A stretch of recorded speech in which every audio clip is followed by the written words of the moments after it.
បាទសូមស្វាគមន៍សាជាថ្មីម្ដងទៀតសម្រាប់ការចូលមកកាន់វីដេអូរបស់ខ្ញុំរបស់បងប្អូនអរគ្នាបាទសម្រាប់ពីវីដេអូមុនគឺខ្ញុំរៀនបងប្អូនដែលតាក់ទងទៅនឹងជំពូកមួយគឺយើងសិក្សាអំពី Typing ខ្មែរនិងអង់គ្លេសបាទសម្រាប់វីដេអូមួយនេះគឺខ្ញុំចែករំលែកទៅកាន់បងប្អូនគឺតាក់ទងទៅនឹងការសិក្សាអំពី Microsoft Word បាទដើម្បីកុំឲ្យខាតពេកខ្ញុំសូមចូលទៅអនុវត្តក្នុងកុំព្យូទ័ររបស់ខ្ញុំដើម្បីចែករំលែកទៅកាន់បងប្អូនអរគ្នាបាទតាក់ទងនឹងជំពូកទី2គឺយើងសិក្សាអំពីកម្មវិធី Microsoft Word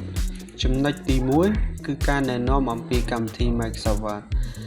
បាទតាក់ទងទៅនឹង Microsoft Word គឺជាកម្មវិធីមួយរបស់ក្រុមហ៊ុន Microsoft ដែលដើរតួយ៉ាងសំខាន់ក្នុងកិច្ចការរដ្ឋបាលដូចជាការវាយអត្ថបទសង់តារាងដាក់រូបភាពការបោះពុម្ពអក្សរផ្សេងៗនិងការរចនា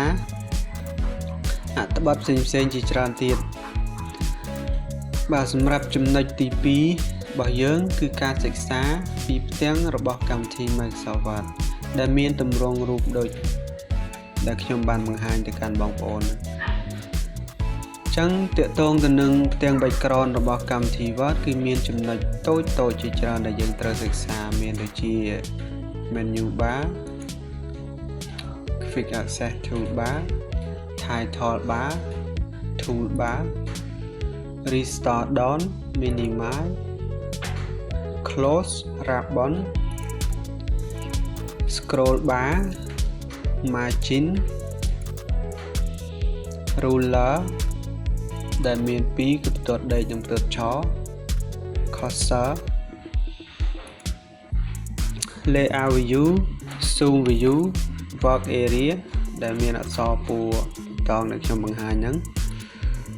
និង status bar horizontal scroll bar និងចំណុចតូចៗធូរជាច្រើនទៀតដែលខ្ញុំអត់បានយកមកបង្ហាញបងប្អូនគឺខ្ញុំលើកយកតែចំណុចមួយចំនួនដែលសំខាន់បាទសម្រាប់វីដេអូមួយនេះ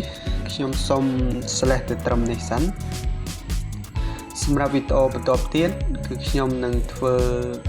បទបង្ហាញទៅដល់បងប្អូនដែលតាក់ទងទៅនឹងការសិក្សាលម្អិតអំពី tool សំខាន់ៗនៅលើ Microsoft Word អញ្ចឹងដើម្បីបានយល់កាន់តែច្បាស់សូមបងប្អូនរងចាំ